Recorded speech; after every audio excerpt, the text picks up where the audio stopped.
कस्बे में एक विधवा अंधी औरत रहती थी। उसका एक बेटा था जिसके पालन पोषण की सारी जिम्मेदारी उसके कंधों पर थी। वह अपने बेटे को पढ़ा लिखा कर एक बहुत बड़ा आदमी बनाना चाहती थी, इसलिए उसने उसका दाखिला कस्बे के सबसे अच्छे स्कूल में किया। वह दिन रात मेहनत करती ताकि बेटे की स्कूल की फीस दे सके। लड़के के स्कूल के बच्चे उसकी माँ के बारे में जानते थे। वे सब उसे अंधी का बेटा कहकर चिढ़ाते थे। लड़का इससे बहुत परेशान था। उसे अपनी माँ पर शर्म आने लगी थी। वह उसके साथ कहीं भी आने जाने से मना करता था। जब लड़का बड़ा हुआ तो उसकी शहर में अच्छी नौकरी लग गई। उसने अपनी माँ से वादा किया कि शहर में मकान लेकर वह उसे लेने आऊंगा, कहकर अपनी माँ को विदा देते हुए निकला। लड़का वह शहर में अच्छे से सेटल हो गया और वह फिर लौटकर अपने माँ के पास वापस नहीं गया। उसकी अंधी माँ उसका इंतजार करती रह गई। कई महीने बीत गए, लड़के की कोई खबर नहीं आई। अंधी एक दिन उससे नहीं रहा गया और वह बेटे से मिलने शहर पहुंच गई।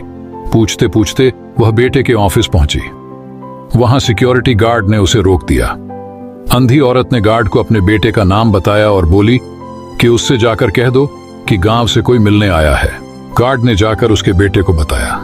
बेटे ने ऑफिस की खिड़की से देखा तो उसे अपनी माँ गेट के बाहर खड़ी नजर आई। वह ऑफिस में सबके सामने अपनी माँ की वजह से शर्मिंदा नहीं होना चाहता था, इसलिए वह सिक्योरिटी गार्ड से कहा कि वह ऑफिस में नहीं है कहने के लिए बोलता है। सिक्योरिटी गार्ड ने वैसा ही जाकर उस बूढ़ी औरत को बोलता है। अंधी औरत उदास होकर वहां से चली जाती है। शाम को वह लड़का ऑफिस से घर जाने के लिए निकला। वो अपने कार में जा रहा होता है। उतने में उसे रास्ते में एक जगह काफी भीड़ जमा हुई दिखाई देती है। वह अपनी कार रोककर भीड़ के पास पहुंचा और वहां पर देखता है कि बीच सड़क में अपनी मां को मरी हुई देख पाया। उसके हाथ में एक चिट्ठी थी। लड़के ने उस चिट्ठी को लेकर पढ़ने लगा, जिसमें लिखा था कि बेटा, बहुत दिन हो गए थे, तेरी कोई खबर नहीं मिली। चिंता हो रही थी इसलिए तुझसे मिलने चली आई। तू तो अब बड़ा आदमी बन गया है। तुझसे मिलना अब शायद मुझ जैसे गरीबी की किस्मत में नहीं है, लेकिन मैं बहुत खुश हूं तेरे लिए। तूने अपना ही नहीं, मेरा सपना भी पूरा किया। अफसोस है कि तेरी तरक्की देख नहीं सकी।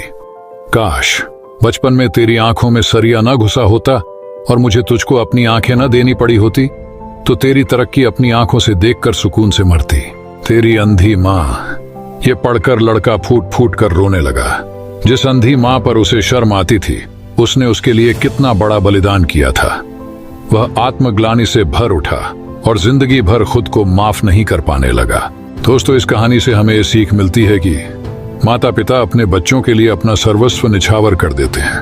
उनका हमेशा सम्मान करना चाहिए। और दोस्तों, आप ऐसे ही मॉरल स्टोरीज देखने के लिए आप हमारे चैनल को लाइक और सब्सक्राइब कर दीजिए।